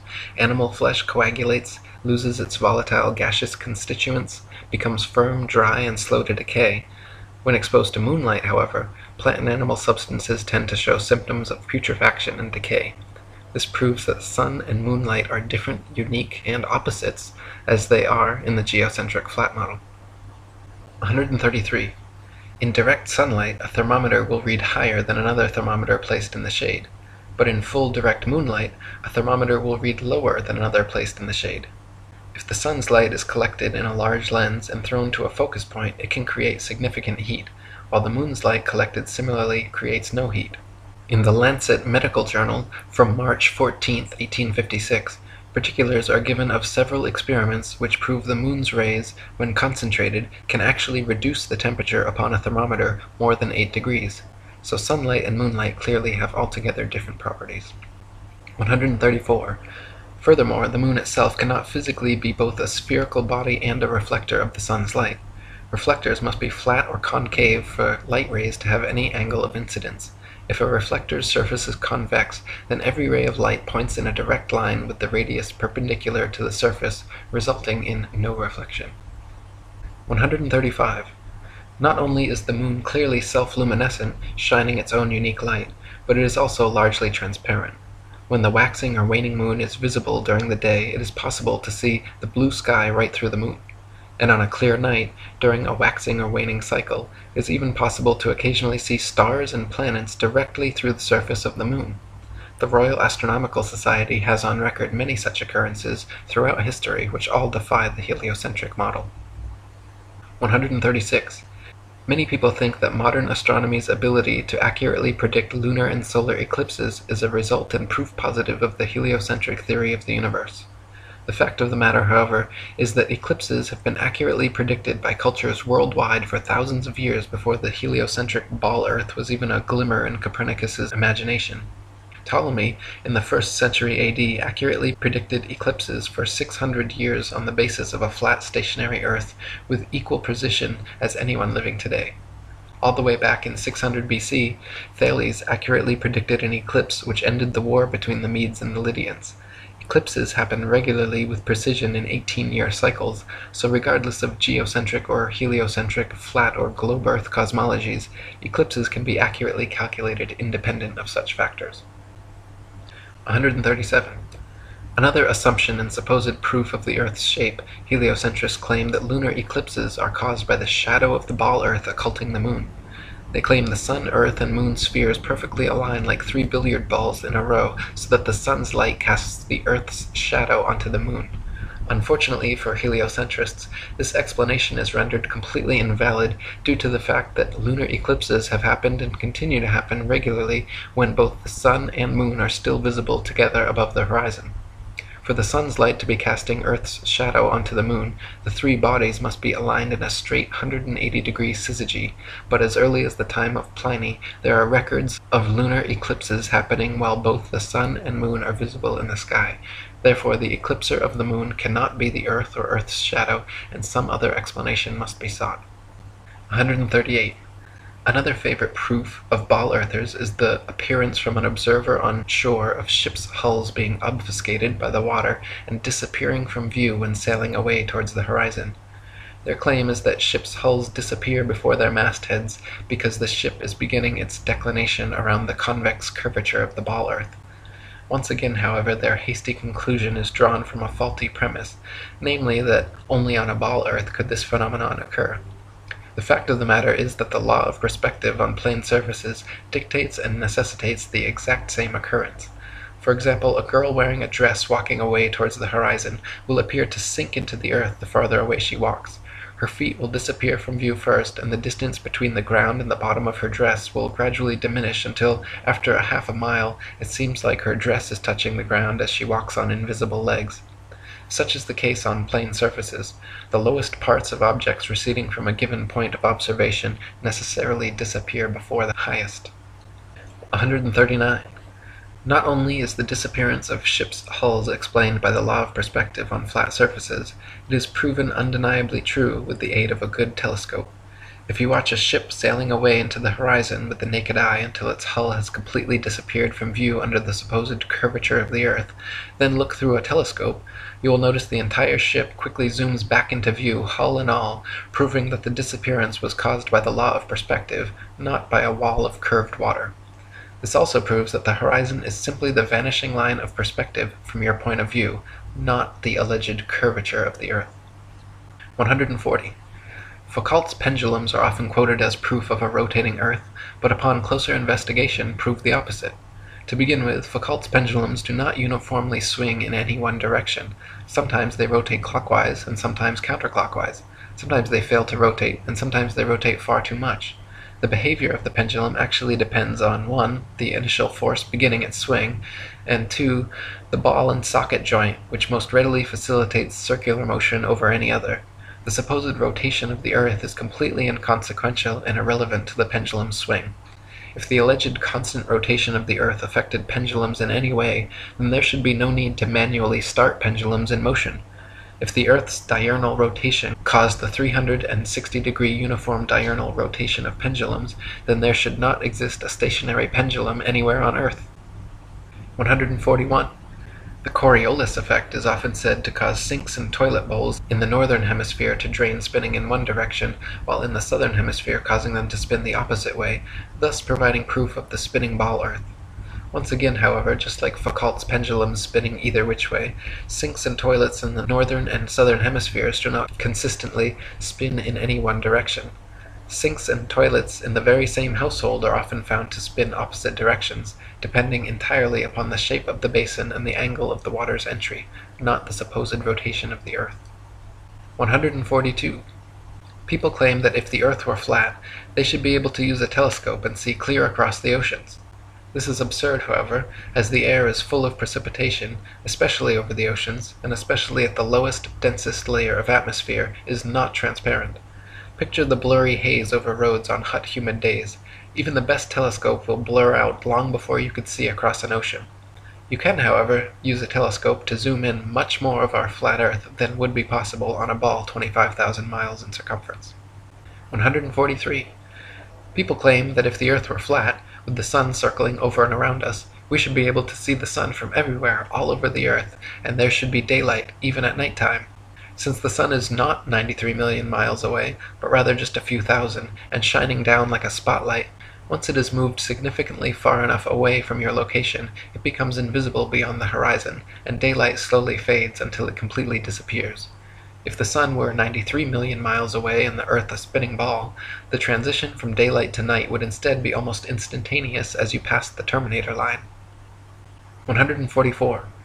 Pictures of the moon appearing upside down in the southern hemisphere and right side up in the north are often cited as proof of the ball Earth, but once again, upon closer inspection, provide another proof of the flat model. In fact, time-lapse photography shows the moon itself turns clockwise like a wheel as it circles over and around the Earth. You can find pictures of the moon at 360 degrees of various inclination from all over the Earth, simply depending on where and when the picture was taken. 145. Heliocentrists believe the moon is a ball, even though its appearance is clearly that of a flat luminous disk. We only ever see the same one face, albeit at various inclinations, of the moon, yet it is claimed that there is another dark side of the moon which remains hidden. NASA states the moon spins opposite the spin of the Earth in such a perfectly synchronized way that the motions cancel each other out, so we will conveniently never be able to observe the supposed dark side of the moon outside of their terrible fake CGI images. Fact of the matter is, however, if the moon were a sphere, observers in Antarctica would see a different face from those at the equator, yet they do not, just the same flat face rotated at various degrees. 146. The ball Earth model claims the moon orbits around the Earth once every 28 days, yet it is plain for anyone to see that the moon orbits around the Earth every single day. The moon's orbit is slightly slower than the sun's, but follows the sun's same path from tropic to tropic, solstice to solstice, making a full circle over the Earth in just under 25 hours. 147. The ball Earth model claims the Sun is precisely 400 times larger than the Moon and 400 times further away from Earth, making them falsely appear exactly the same size. Once again, the ball model asks us to accept as coincidence something that cannot be explained other than by natural design. The Sun and Moon occupy the same amount of space in the sky and have been measured with sextants to be of equal size and equal distance, so claiming otherwise is against our eyes, experience, experiments, and common sense. 148.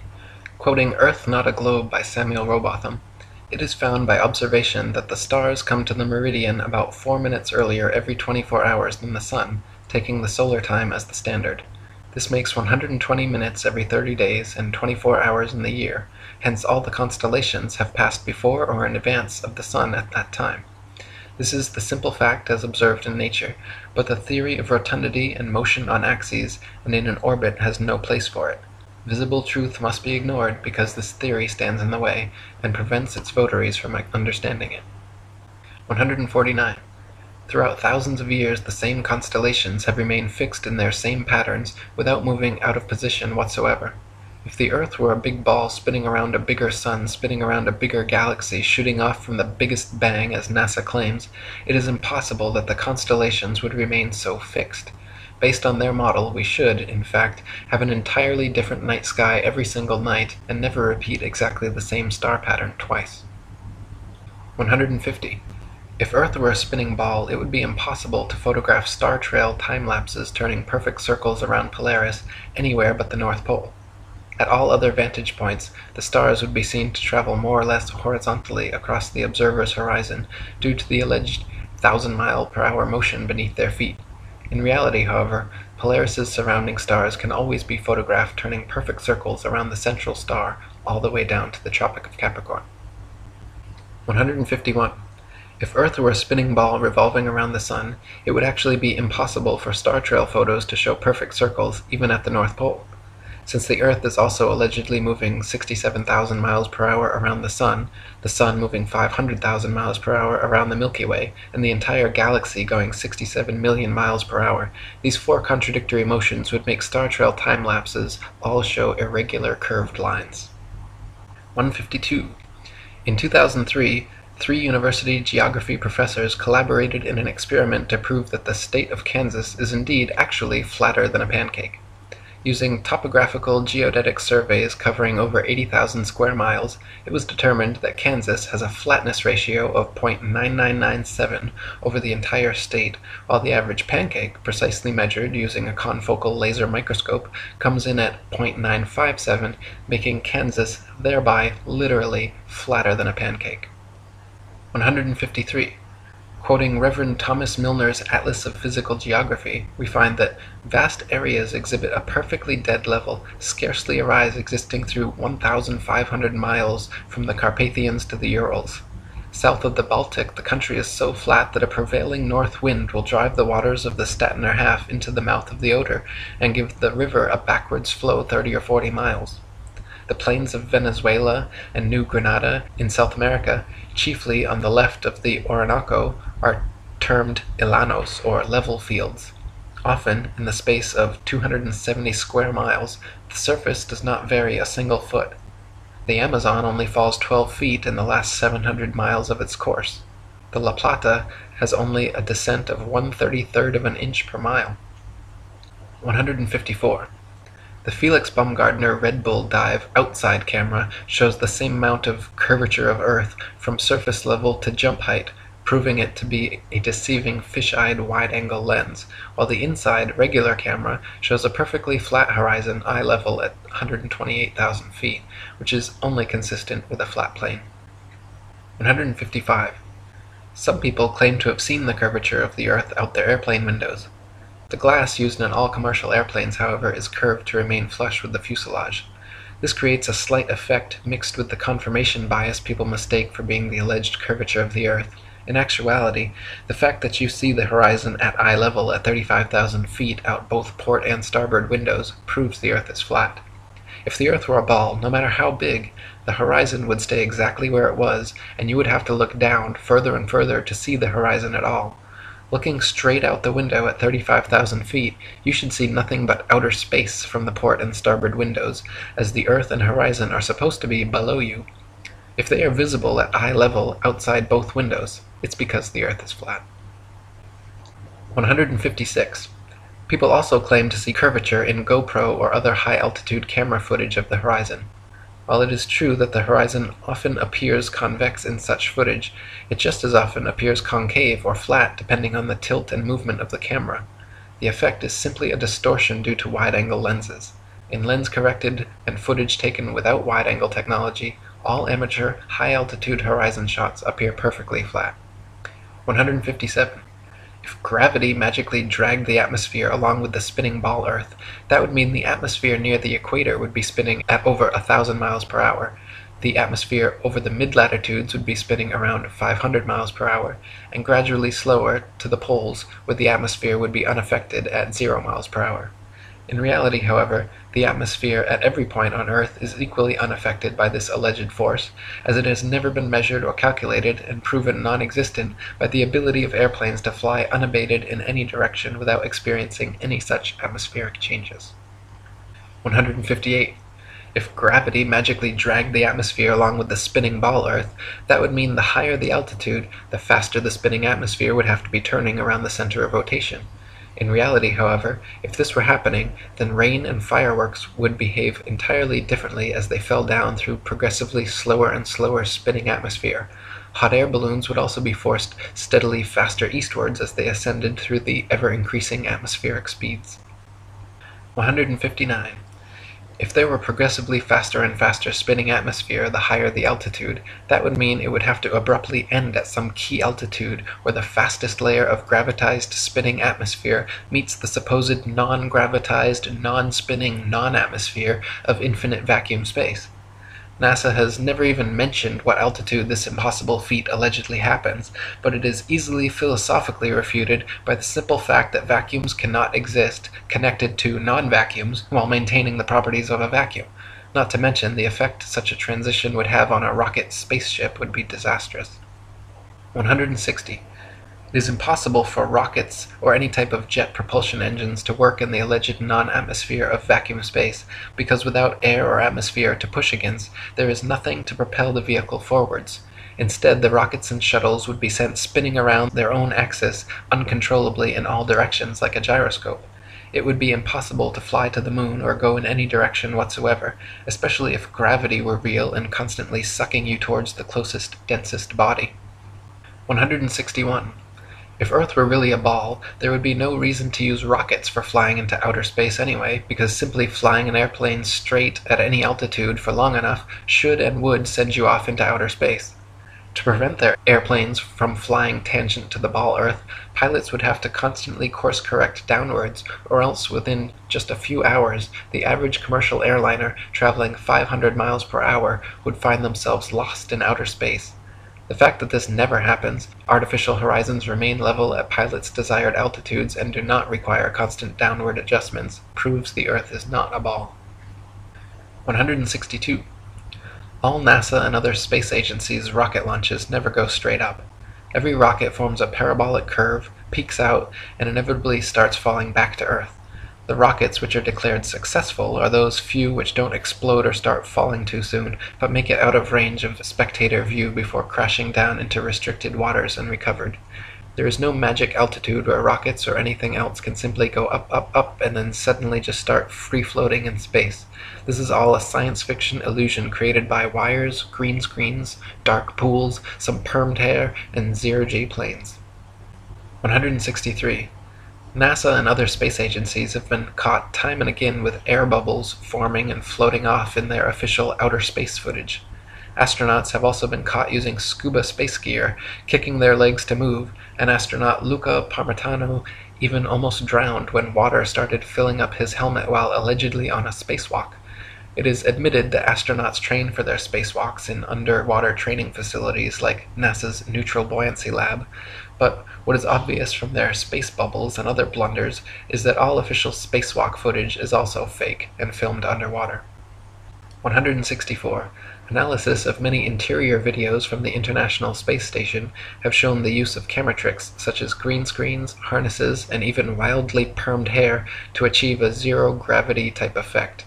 Footage of the astronauts seemingly floating in the zero gravity of their space station is indistinguishable from Vomit Comet zero-G airplane footage. By flying parabolic maneuvers, this zero-G floating effect can be achieved over and over again, then edited together. For longer uncut shots, NASA has been caught using simple wires and green screen technology. 165. NASA claims one can observe the International Space Station pass by overhead, proving its existence. Yet analysis of the ISS seen through zoom cameras proves it to be some type of hologram or drone, not a physical floating space base.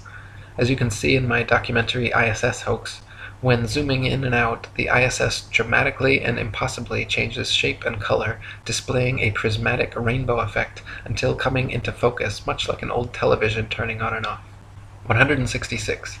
The geostationary communications satellite was first created by Freemason science fiction writer Arthur C. Clarke and supposedly became science fact just a decade later. Before this, radio, television, and navigation systems like LORAN and Decca were already well established and worked fine using only ground-based technologies. Nowadays, huge fiber-optic cables connect the internet across oceans, gigantic cell towers triangulate GPS signals, and ionospheric propagation allows radio waves to be bounced all without the aid of the science fiction bestseller known as satellites. 167. Satellites are allegedly floating around in the thermosphere, where temperatures are claimed to be upwards of 4,530 degrees Fahrenheit. The metals used in satellites, however, such as aluminum, gold, and titanium, have melting points of 1,221, 1,948, and 3,034 degrees respectively, all far lower than they could possibly handle. 168. So-called satellite phones have been found to have reception problems in countries like Kazakhstan with very few cell phone towers. If the Earth were a ball with 20,000 plus satellites surrounding, such blackouts should not regularly occur in any rural countryside areas. 169. So-called satellite TV dishes are almost always positioned at a 45-degree angle towards the nearest ground-based repeater tower. If TV antenna were actually picking up signals from satellites 100 plus miles away in space, most TV dishes should be pointing more or less straight up to the sky. The fact that satellite dishes are never pointing straight up, and almost always positioned at a 45-degree angle, proves they are picking up ground-based tower signals and not outer space satellites. 170. People even claim to see satellites with their naked eyes, but this is ridiculous considering they are smaller than a bus and allegedly 100 plus miles away. It is impossible to see anything so small that far away. Even using telescopes, No one claims to discern the shape of satellites, but rather describes seeing passing moving lights, which could easily be any number of things, from airplanes to drones to shooting stars or other unidentified flying objects. 171. NASA claims there are upwards of 20,000 satellites floating around Earth's upper atmosphere, sending us radio, television, GPS, and taking pictures of the planet. All these supposed satellite pictures, however, are admittedly composite images edited in Photoshop. They claim to receive ribbons of imagery from satellites, which must then be spliced together to create composite images of the Earth, all of which are clearly CGI and not photographs. If Earth were truly a ball, with 20,000 satellites orbiting, it would be a simple matter to mount a camera and take some real photographs. The fact that no real satellite photographs of the supposed ball Earth exist, in favor of NASA's ribbons of composite CG imagery, is further proof that we are not being told the truth. 172. If you pick any cloud in the sky and watch for several minutes, two things will happen. The clouds will move, and they will morph, gradually changing shape. In official NASA footage of the spinning ball Earth, such as the Galileo time-lapse video, however, clouds are constantly shown for 24+ hours at a time and not moving or morphing whatsoever. This is completely impossible, further proof that NASA produces fake CGI videos, and further evidence that Earth is not a spinning ball. 173. NASA has several alleged photographs of the ball Earth which show several exact duplicate cloud patterns. The likelihood of having 2 or 3 clouds of the exact same shape in the same picture is as likely as finding 2 or 3 people with the exact same fingerprints.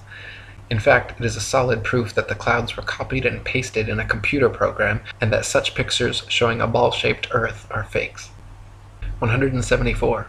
NASA graphics artists have placed things like faces, dragons, and even the word sex into cloud patterns over their various ball Earth pictures.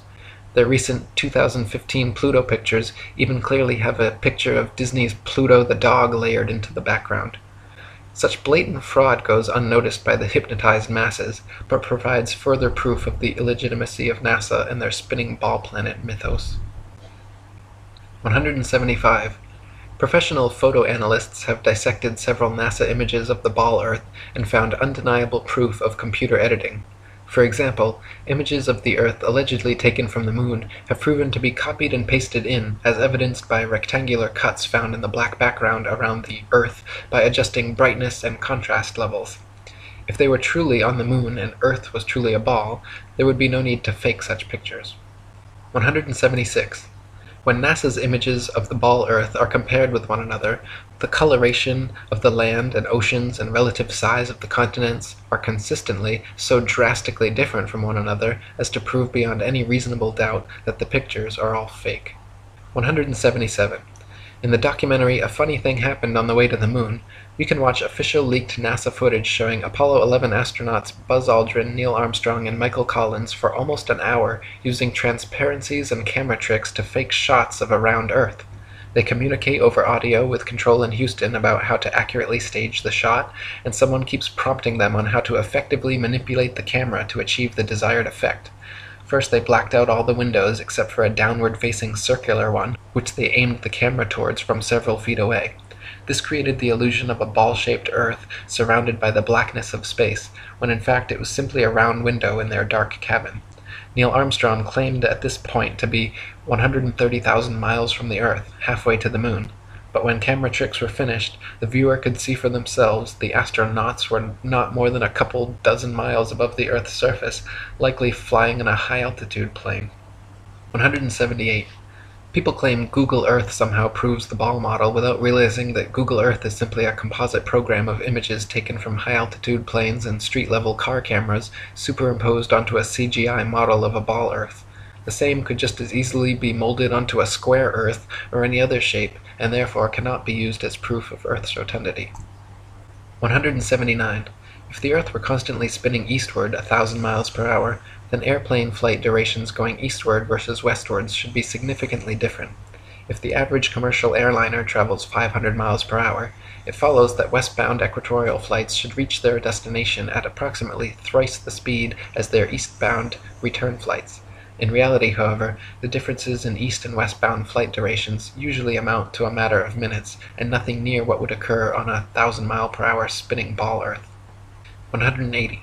The spinning ball model dictates that the Earth and atmosphere would be moving together at approximately 500 miles per hour at the mid-latitudes where LA to New York City flights take place.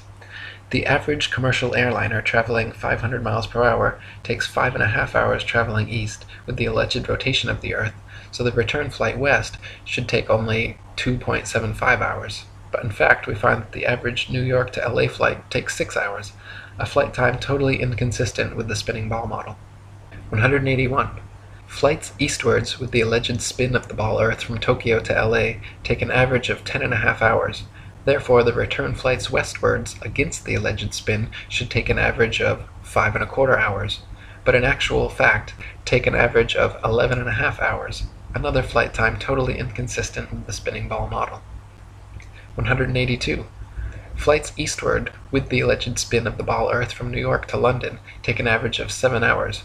Therefore, the return flights westwards against the alleged spin should take an average of 3.5 hours, but in actual fact take an average of 7.5 hours, a flight time totally inconsistent with the spinning ball model. 183. Flights eastward from Chicago to Boston with the alleged spin of the ball Earth take an average of 2.25 hours. Therefore, the return flights westwards against the alleged spin should take an average of just over an hour, but in actual fact take an average of 2.75 hours. Once again, completely inconsistent with the spinning ball model. 184. Flights eastward from Paris to Rome with the alleged spin of the ball Earth take an average of 2 hours. Therefore, the return flights westward against the alleged spin should take an average of 1 hour, but in actual fact have an average flight duration of 2 hours and 10 minutes, a flight time totally inconsistent with the spinning ball model. 185. We are told that the Earth and atmosphere spin together at such a perfect uniform velocity that no one in history has ever seen, heard, felt, or measured the supposed 1,000 mile per hour movement. This is then often compared to traveling in a car at uniform velocity, where we only feel the movement during acceleration or deceleration. In reality, however, even with eyes closed, windows up, over smooth tar in a luxury car at a mere uniform 50 miles per hour, the movement absolutely can be felt. At 20 times this speed, Earth's imaginary 1,000 mile per hour spin would most certainly be noticeable, felt, seen, and heard by all. 186. People sensitive to motion sickness feel distinct unease and physical discomfort from motion as slight as an elevator or train ride. This means that the 1,000 mile per hour alleged uniform spin of the Earth has no effect on such people, but add an extra 50 miles per hour uniform velocity of a car and their stomach starts turning knots. The idea that motion sickness is nowhere apparent in anyone at 1,000 miles per hour, but suddenly comes about at 1,050 miles per hour, is ridiculous and proves the Earth is not in motion whatsoever. 187. The second law of thermodynamics, otherwise known as the law of entropy, along with the fundamental principles of friction and resistance, determine the impossibility of Earth being a uniformly spinning ball. Over time, the spinning ball Earth would experience measurable amounts of drag, constantly slowing the spin and lengthening the amount of hours per day. As not the slightest such change has ever been observed in all of recorded history, it is absurd to assume the Earth has ever moved an inch. 188. Over the years, NASA has twice changed their story regarding the shape of the Earth. At first they maintained Earth was a perfect sphere, which later changed to an oblate spheroid flattened at the poles, and then changed again to being pear-shaped, as the southern hemisphere allegedly bulges out as well. Unfortunately for NASA, however, none of their official pictures show an oblate spheroid or pear-shaped Earth. All their pictures, contrary to their words, show a spherical, and clearly CGI fake, Earth. 189. The Bible, Quran, Srimad Bhagavatam, and many other holy books describe and purport the existence of a geocentric stationary flat Earth. For example, 1 Chronicles 16:30 and Psalm 96:10 both read, "He has fixed the earth firm, immovable," and Psalm 93:1 says, "The world also is established, that it cannot be moved." The Bible also repeatedly affirms that the earth is outstretched as a plane, with the outstretched heavens everywhere above, not all around, giving a scriptural proof the earth is not a spinning ball.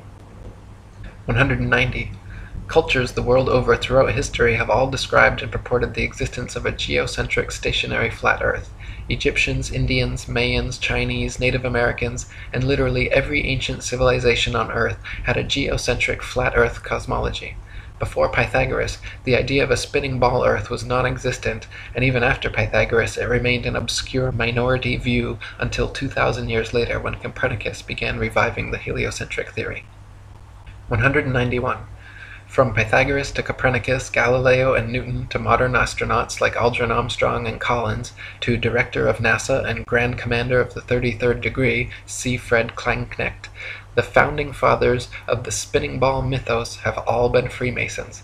The fact that so many members of this, the largest and oldest secret society in existence, have all been co-conspirators bringing about this literal planetary revolution is beyond the possibility of coincidence and provides proof of organized collusion in creating and maintaining this multi-generational deception. 192. Quoting Terra Firma by David Wardlaw Scott, the system of the universe as taught by modern astronomers being founded entirely on theory, for the truth of which they are unable to advance one single real proof, they have entrenched themselves in a conspiracy of silence, and decline to answer any objections which may be made to their hypothesis.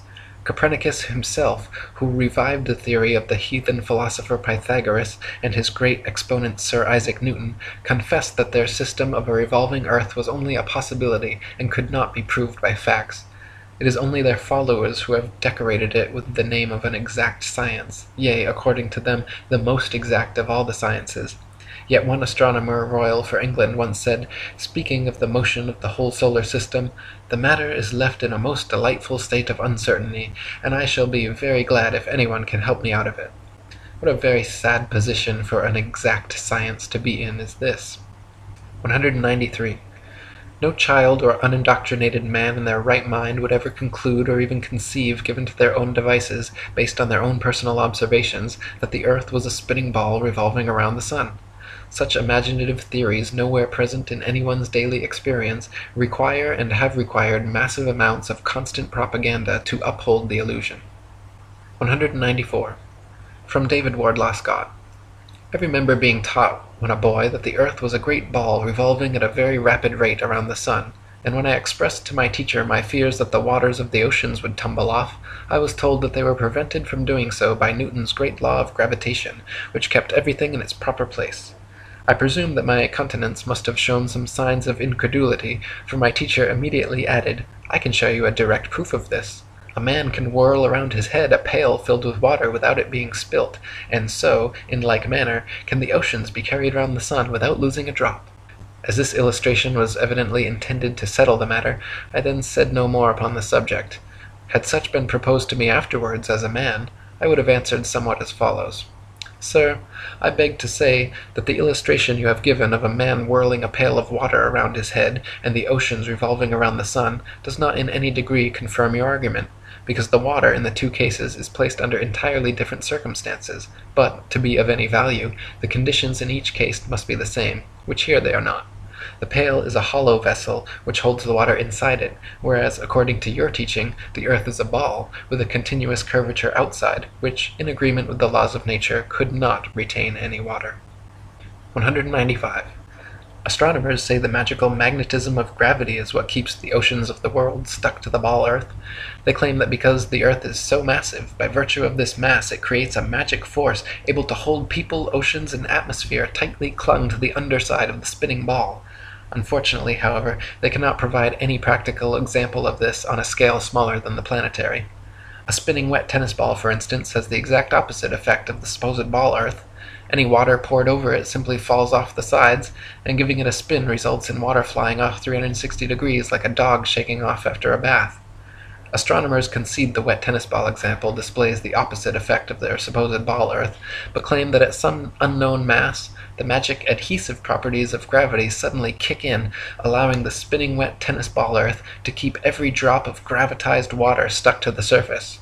When such an unproven theory goes against all experiments, experience, and common sense, it is high time to drop the theory. 196. Quoting Marshall Hall. In short, the sun, moon, and stars are actually doing precisely what everyone throughout all of history has seen them do. We do not believe what our eyes tell us because we've been taught a counterfeit system which demands that we believe what has never been confirmed by observation or experiment. That counterfeit system demands that the Earth rotate on an axis every 24 hours at a speed of over 1,000 miles per hour at the equator. No one has ever seen or felt such movement, nor seen or felt the 67,000 mile per hour speed of Earth's alleged orbit around the Sun, or its 500,000 mile per hour alleged speed around a galaxy, or its retreat from an alleged Big Bang at over 67 million miles per hour. Remember, no experiment has ever shown the Earth to be moving. Add to that the fact that the alleged rotational speed we've all been taught as scientific fact must decrease every inch or mile one goes north or south of the equator, and it becomes readily apparent that such things as accurate aerial bombing in World War II down a chimney from 25,000 feet with a plane going any direction at high speed would have been impossible if calculated on an Earth moving below at several hundred miles per hour and constantly changing with the latitude. 197.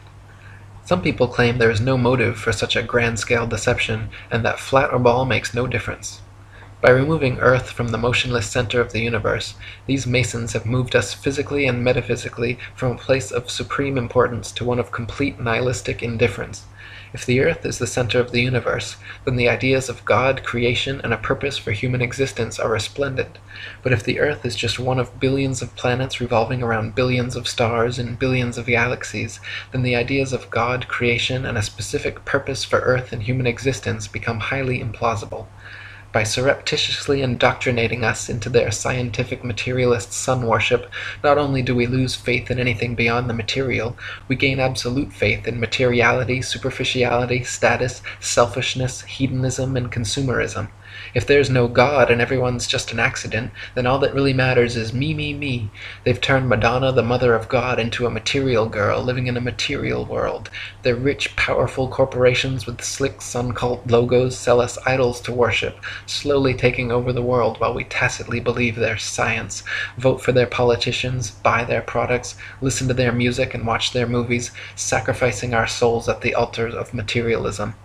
To quote Morris Klein, the heliocentric theory, by putting the sun at the center of the universe, made man appear to be just one of a possible host of wanderers drifting through a cold sky.